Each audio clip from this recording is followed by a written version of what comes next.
Sa pool sa CCTV ang pagsalpok ng isang delivery rider sa kasalubong niyang SUV sa Baguio City. Nasa frontline ng balitang yan, Simon Gualvez.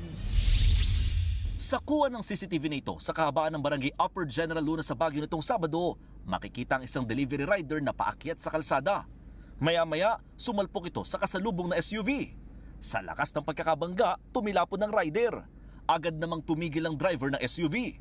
Bagamat mayroong signage sa lugar, matulin daw ang takbo ng SUV bago nangyari ang disgrasya ayon sa ilang nakakita. Speed niya kasi parang hindi yung parang medyo mabilis siya. So meron din paakyat na motor. Kaya nagkasalubong na sila dun sa gitna. Itsura ng kalsada kasi kung minsan pag nandito ka sa taas,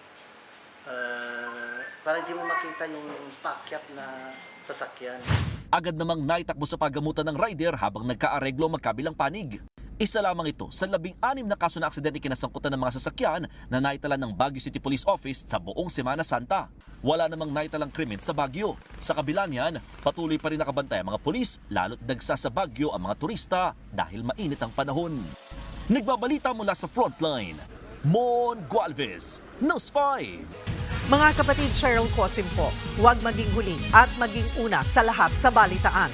Para sa tuloy-tuloy na talakayan sa Frontline, mag-follow at mag-subscribe sa social media pages ng News 5.